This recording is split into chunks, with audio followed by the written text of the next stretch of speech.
Today's episode, we're going to review Ring of Honor since it already passed on Monday, even though I feel we should talk about it.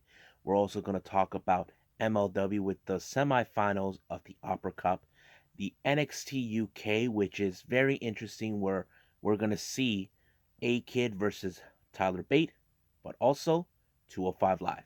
All of that will be reviewed and discussed and talked about on this episode of Deleted WrestleZone.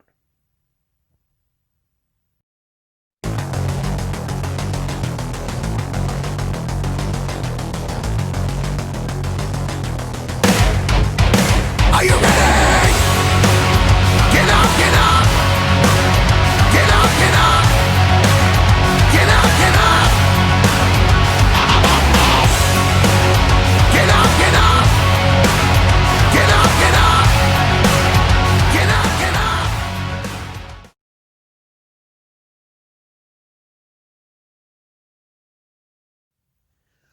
Welcome everybody to Deleted WrestleZone, all things that is pro wrestling from AEW, NXT, New Japan Pro Wrestling, Impact Wrestling, the National Wrestling Alliance, many promotions, wrestlers, matches, and championships. I am your host, J-Rod here. Now, first things first, let's get this out of the way since it's Ring of Honor we're going to do right now since it's already passed. But if you guys haven't seen this yet, uh, you should tune in. It's pretty interesting where they're changing the dynamic of going pure wrestling, which is a new type of style, like more of a similar to catch wrestling, like what they do with like guys like Walter, uh, Timothy Thatcher, those type of guys. So the first thing they do is they already announced that on Final Battle, Brody King, who beat Shane Taylor for an opportunity to face Rush for the Ring of Honor World Championship, will take place down in on the 18th of December, which is going to be a good match to watch. So that is something we're going to be excited to see. But however, we haven't seen Rush for almost a few months since the start of the pandemic. We do know he has been stuck in Mexico the entire time. Also, last week, if you know, I mentioned Ring of Honor. One of the newer wrestlers named James Wood, he reacted to the biggest upset of his life, where he defeated Jay Lethal, the man who has more experience than him, which is a very interesting thing to see now that he beat him in all this and that. Now, they had an interesting video package where we're seeing for the upcoming match between former Kingdom members, past and present, Vincent and Mike Bennett. Now, as you know, Vincent betrayed Matt Taven. What was it? About a year ago or so. All of a sudden, he was surprised to see the return of a former Kingdom member, and that is Mike Bennett. Now, Vincent's been trying to say that Mike Bennett had let down his best friend, that he abandoned him, that he became the new best friend, that type of thing. But Mike Bennett, if you all know this, he felt that being in WWE was the biggest mistake of his career. He should have stayed in Ring of Honor, but he didn't. But this time, it became a personal vendetta between them. They known each other for very years. Ever since Mike Bennett left, Vincent became a member of the Kingdom. The match itself between Vincent and Mike Bennett was so personal between them. It was a great story how they were going, where they're going with it. But however, the match ended in a disqualification by Vincent going to Mike Bennett. Basically, he wanted to punish Mike Bennett from returning, proving that he is not his friend, that he wasn't there when he betrayed him and all this other stuff, claiming that Mike Bennett is full of it. But however, while Vincent was about to take him out, he was attacked by none other than his former friend, Matt Taven, to help Mike Bennett, and here comes Bateman. So it became a total melee between both groups. So we have the Righteous, which consistent of Vincent and Bateman, and then we got maybe the reunion of the Kingdom between Mike Bennett and Matt Taven. That is something we're willing to see down the line. Now, as you know, there's a new faction that was formed recently by Jay Lethal, his tag team partner and friend Josh Gresham, and of course Tracy Williams, who apparently lost his match against Jonathan Gresham. Apparently, they've been forming this new faction called the Foundation, which is wrestlers who are more of the pure wrestling style, but they were eventually rejected because of everything they have accomplished. This persona that we've been seeing for a while, that I've been seeing, who calls himself Redface.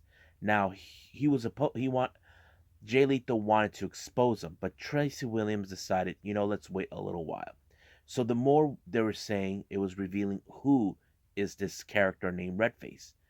Turns out to be none other than Red Titus, who's also part of the foundation from long time ago, but never got the credit that he do. So now it turns out that he is now officially a fourth member of the foundation, which was kind of interesting where they're going to go with it. So I'm very curious to see what the foundation are going to do in the upcoming weeks. Hopefully, if they're going to expand more. Now, as you know, the Briscoes are currently not focused on what they want. Mark Briscoe, on the other hand, he's been disturbed with his brother Jay, who's been mostly been focused on EC3 the entire time. So he knows how much the tag team titles are more important than him. So he reached out to a monster for Christmas, who will be his partner to obtain the Ring of Honor tag team titles. And that monster was none other than PCO, which is very unusual. You probably say, wait a minute, wasn't PCO part of Villain Enterprises? Well, it looks like there is no longer a Villain Enterprises due to the controversy that took place about Marty Scurll. That's another discussion that we will discuss when the right timing happens. So let's move on. As you know, in the main event for the last match, they had a talk with Tracy Williams, who's going to be facing against one of the last champions for the Pure Championship, prior before losing to Jay Lethal, John Waters. So Tracy kind of mentions how he wanted to take the win, the Pure Championship, but however, that forming the foundation was the best thing that could have happened for him. But he also grew up watching guys like John Waters. So, and John Waters felt the same way, but he is still in disbelief that the fact that he lost to a 19-year-old wrestler, which is that wrestler is none other than Jay Lethal. But the match itself was kind of in pure rules. If you know what the pure rule is, it's kind of like catch wrestling in a hybrid way.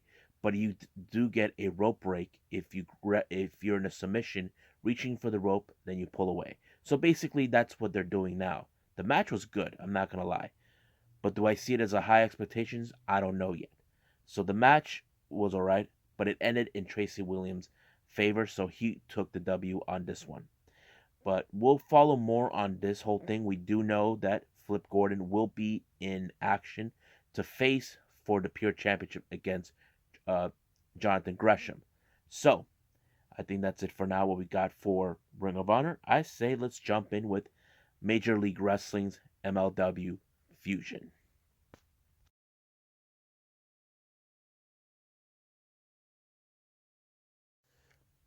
Okay, so we're almost getting close to MLW's Kings of the Coliseum, but there's a lot of things that took place in this particular show for MLW Fusion. It starts out with a video package sent by Contra Unit member Joseph Samael. Since you know that the MLW headquarters has been retaken back by the MLW officials, Joseph Samael ran to the hills somewhere hiding, planning his next plot to take over MLW. But he did state it that he Contra Unit has their sights for the MLW World Tag Team titles, which is currently being held by the Von Erichs, both Ross and Marshall, which is no surprise. There's been a hefty rivalry between both Contra Unit and the Von Erichs. The first match started out with Senshi versus the newest member of the roster, Calvin Tankman. He has been a power hitter. Of course, he is trying to bring the heavyweight style into MLW, which something they have focused before. Do I see him maybe one day getting an opportunity for the MLW World Title? We'll just wait and see. But he did took the win on this one. Now let's jump into the opening. Well, they did a little recap of the first opening rounds of the Opera Cup tournament, where we have Richard Holiday defeating TJP, and of course um, low key defeating Davey Boy Smith Jr. Now, it just revealed that in the near the main event, we have both Richard Holiday and Low Key being in the semifinal. So whoever wins this match advances. And we do have the matches between ACH and who was the other person? ACH. Well, we'll get to that. Oh yeah, ACH and Tom Lawler. So we'll get to that moment when we see it. Now, Selena De La Renta sent a video package of her own. It appears that she's down in Mexico plotting her revenge. Now, Selena De La Renta has been unhappy that MLW has stripped her from her production license due to the fact that it was revealed that it was her who let Contra Unit to be accessed inside the entire the venues wherever they're at. Selena De Renta thought that it was a big mistake out of their part to do that, to strip her of what she was supposed to do. She was supposed to do a production show on January 6th, but it appears has not happened. But she is now calling on upon a wrestler from the dead or something like that. It feels like she's trying to bring back Mil Muertes. I'm not sure. From El Lucha Underground, I'm not sure. But we'll see what happens when we see that. Now, because of Loki's involvement in the Opera Cup tournament, there's been a lot of hefty controversy with King Mo and his attorney from America Top Team, where they feel that Loki has been injured. He should not have been involved. But however, they felt that it was disrespectful that King Mo was put on as an alternative wrestler instead. Now, if you guys don't know what that means, it means if any wrestler involved in the Opera Cup tournament, there's an alternative that will take his place in the tournament. But however, that hasn't happened. So they're trying to plead their case, saying that the commission should have not allowed Loki to wrestle, giving the opportunity for King Mo to prove himself. But however, that it didn't happen. So the more they're arguing their case, so far it's not going to happen. But we'll see what happens because they are sick and tired of Loki. They felt Loki should not have been involved. Now let's jump into a interesting, as you know, American Top Team's allies, uh, the team Filthy. They just introduced a brand new member named Kevin Koo, who is teaming with Dominic Guarini, forming Violence is Forever, and they put them in a squash match against two guys named Dugan and Martel. Now, the match was pretty much easy peasy, jobber type of style. So, Violence is Forever took the victory on this one. So, not a surprise to me because they didn't introduce them anyway. Now, the recent buzz that happened in MLW, it was revealed that Lio Rush is going to make appearances with MLW, but he was apparently got called out, none other than the current MLW middleweight champion, Myron Reed. Now, he wants to prove he is the best in the world, so he called him out. But however, Lio Rush had something to say when he sent him a video package. Now, he said he gives him props for being who he is, but however, he tells him he doesn't make the shots. That only does apply to him. So he decided, put your MLW middleweight title on the line, but we're gonna do this on January 6th for Kings of Colosseum, which is very interesting out of his part to call the shot. But eventually, later on in the show, it was revealed Myron Reed accepted it, and this time he wants to prove who is the best in the cruiserweight middleweight division type scenario. So Myron Reed wants to prove that he is the best no matter what. So we'll see what happens when we get there. Now, as you know, Alexander Hammerstone, the current MLW National Openweight Champion, was injured after being attacked by Contra Unit's latest member, Mats Kruger. Now, he did make an update saying that he is medically cleared everything, but he did stated that the following week he will face Mats Kruger. So he's very excited. But however, the interview, nearly the end of the interview, was later interrupted by none other than Mats Kruger giving him his word on Alexander Hammerstone. What's he gonna do? So this is gonna be an interesting match to watch, and I'm kind of excited to see this.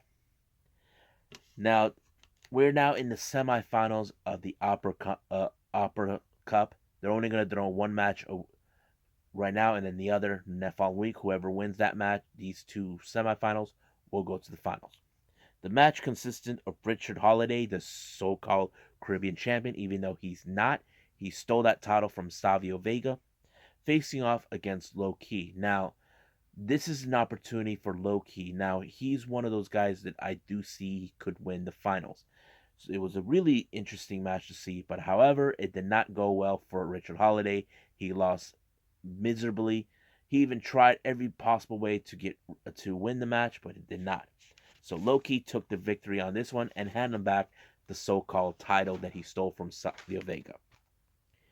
Now, the main event was for the MLW World Tag Team titles between Contra Unit's members Simon Gotch and Jacob Fatu facing off the Von Erichs, Ross, and Marshall.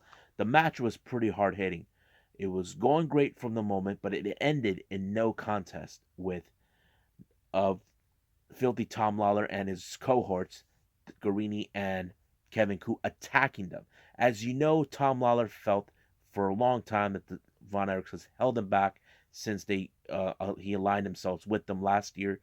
And now they're gunning for the MLW World Tag Team titles to prove them that violence is something that MLW needs. Even though I don't know how Contra Unit would react to the interference of Tom Lawler, I'm sure Joseph Samael will remind him that it was Contra Unit that beat him for the title. But however, there was a moment where you see Jordan Oliver jump on top of Simon Gotch. I don't know what was that about. I know everybody who had their beef with Contra Unit when they were getting beat up by them. So that's pretty much what happened. So I think that's pretty much it, what we got for Major League Wrestling. We'll be following up on more what's going on. There'll be the second match for the semifinals taking place the following week. And I'm sure we'll probably see the finals of the Upper Cup tournament soon.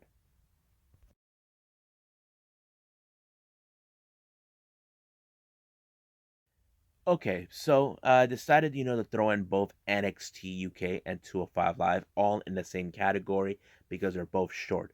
But if you see the opening thing with it, don't ask me how I did it because it's from an app that I've been using for a long time.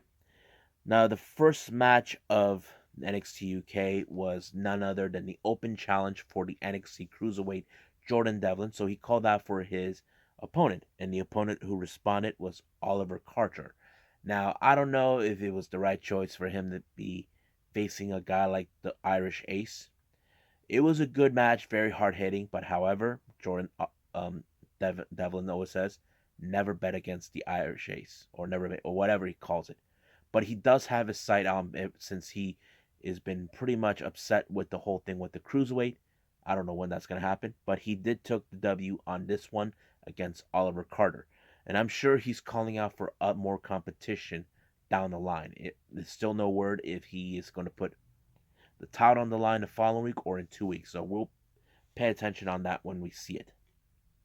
Then we had an interview with Ginny. As you know, Ginny couple weeks ago has cost Piper Niven an opportunity to win the NXT UK women's title from Kaylee Ray. Now, Ginny had her issues with Piper Niven on many occasions. One occasion, she felt Piper Niven needs to step aside and let someone like her take the title.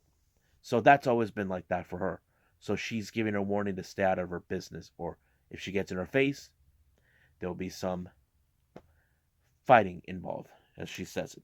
Now, as you all know of this guy named Noam Dar, he decided to throw on a little talk host show called Supernova Sessions. And his first guest is the winner of the Heritage Cup, A-Kid. Now, Noam Dar says certain stupidity on most of the time, but however, he tried to take credit that if it wasn't for him, A-Kid would not have won the title. But however, A-Kid made it perfectly clear that the one person that he thanked is none other than one of the most recognizable British wrestlers in the entire UK. I'm talking about one half of Mustache Mountain, Tyler Bate. Now, he apparently showed up into the show. I was surprised and happy to see him. We haven't seen him for almost maybe months since the start of the pandemic. So it's really great to see it. But later it's been set up that they're going to put the Heritage Cup Cup trophy on the line between both Tyler Bate and A-Kid. Now, Tyler Bate said that he wished he could have been involved in the Heritage Cup, but he wasn't. So basically, it was booked for that night. So I'm very excited to see that. Now, as you know, Eddie Dennis has been putting a lot of investment into his newest acquisitions, The Hunt, Wild Boar, and Primate. Now they stormed into executive general manager assistant Sid Scala, since they reminded him that it was them who beat the former NXT UK tag team champions Flash Morgan Webster and Mark Andrews. They felt that they deserve a shot of those titles that are currently being held by Gallus. So Sid Scala said that he'll talk to Johnny Saint to see what he thinks if the Hunt should face, and that's what they wanted to hear. Since now Eddie Dennis has been guiding them to become champions, it's later been confirmed they will be facing them next week. The next match we have is a women's match between Zaya Brookside and Isla Dawn. Now these two women have been proving themselves a lot, and Brookside has been very improved a lot since the time of the pandemic, training a lot, and she spent almost a year prior before the pandemic started training in the performance center, honing in on her wrestling craft. But however, the match did not go exactly according to plan to Zaya Brookside. Someone decided to leave cases of suitcase right in front, and the person who did that is the one person that Zaya Brookside defeated, or I don't remember if she lost to her, Nina Samuel. So she got in her face, allowing to distract her to lose the match. Now Mino said that she will not tolerate Zaya Brookside stealing her spotlight. So now we're probably going to see a feud between these two ladies. This is going to be an interesting thing to watch. Now, as you know, Sid Scala always has his own business to run. However, every single time he's in the performance center, disaster happens. Apparently, Saxon Huxley attacked Levi Murr and Stars, all because he was unhappy that he lost to Rampage Brown. So basically, he got his little payback. Now let's jump into the main event, which is the Heritage Cup match between Tyler Bate and A-Kid. It was a great match. Now, however, it did not start out one winning one round of the each. It's opening out round. It took about 3 rounds for A-Kid to make one pinfall, and then the next we had Tyler Bate until we finally see A-Kid beating Tyler Bate, and it's pretty amazing to see A-Kid beating his mentor, someone that he admired, that he thanked for his career, and that's pretty awesome to see. I think this shows that maybe we're going to see something cool with A-Kid, since he is the first ever Heritage Cup winner of Spanish descent. No, he's not from Latin America. He's from Spain. Keep that in mind. Now let's jump into 205 Live. They only had 2 matches in this particular show. First match is a tag team match with the premier athlete Tony Nese and of course Arya Davari facing off the Bollywood Boys. Now Arya Davari had his issues with the Bollywood Boys before. He was not happy with the results, how they decided to win their match. He felt that they should have done that, but nope. The match went exactly how the Bollywood Boys wanted, but however, it did not end it great for their loss. It was the premier athlete and Arya Davari that took the victory. So as you know, this is something between 205 originals and newcomers, which Bollywood Boys are part of the originals, but they never name a name for themselves. The final match is between Kurt Stallion, Ashante Theodonis, and Austin Gray versus Legado de Fantasma, consistent of Santos Escobar, the Cruiserweight Champion, Joaquin Wilde, and Raul Mendoza. As you know, Kurt Stallion is in line to face Santos Escobar for the NXT Cruiserweight title. He doesn't feel that Kurt Stallion deserves a shot, that he's not even worth it, but apparently he underestimated him. The match was unbelievable, great. So basically, you didn't think it was going to be possible. As you know, Legado always finds ways to ensure they win. either through cheating her way through or making sure the ref did not see it or find a weak spot, but it did not end it in that way. Kurt Stallion was the one who actually picked up the victory against pinning Raul Mendoza, but however, Hawking Wild attacked him from behind, and they were about to take him out until Adonis and Gray intervened. So this rivalry between both groups, it's far from over. So I think that's pretty much it. What I got for WWE for 205 Live and NXT UK. So I say now we're gonna about to do a return of the news updates that I have been picked up today, and I think you might find these ones interesting. So let's roll with the news updates right now.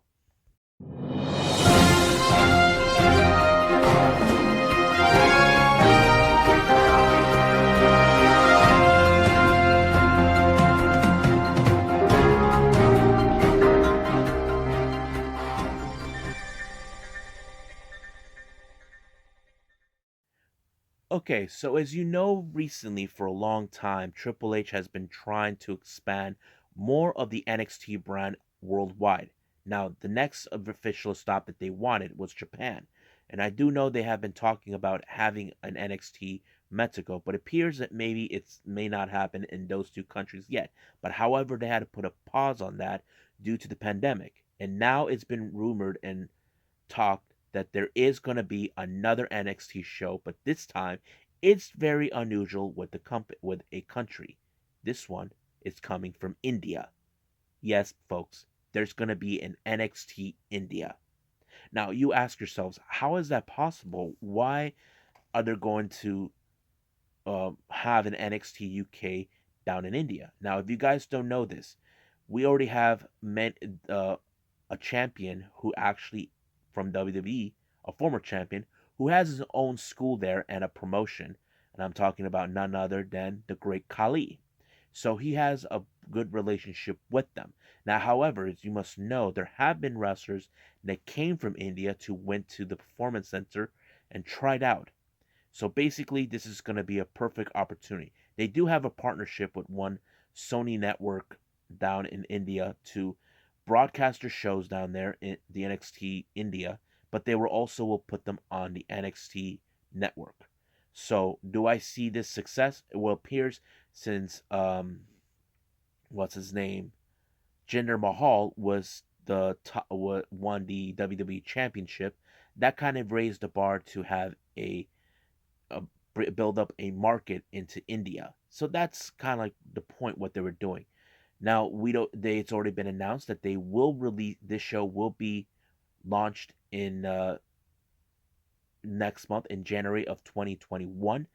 I still don't know exactly what I would think because I felt the same way when I saw NXT UK. I feel like the NXT brands are far more better than watching Raw or SmackDown. So don't get me wrong, but we'll see when that happens. Now, as you know, recently we have seen AEW and NXT making headways. No, AEW and Impact Wrestling making headways when Kenny Omega appeared on Impact Wrestling this past Tuesday. Now, we don't know what's the initial plans that AEW and Impact Wrestling have. Now it's been revealed that during this past Tuesday, during Kenny Omega's interview, he's saying that he's a collector. So basically, he wants to collect all titles, and it's starting with the Impact World title. Now, it's clear they're not. That's been cleared. They're not planning to have that match right now at the end of this year. It could start next year. So we may see Kenny Omega versus Rich Swann if he still holds the title. That is something I'm very interested to see happen. So I think that's pretty much what I got on that front. But I will keep more tabs exactly on AEW and Impact Wrestling's plans. Now, finally, this one is a very interesting topic.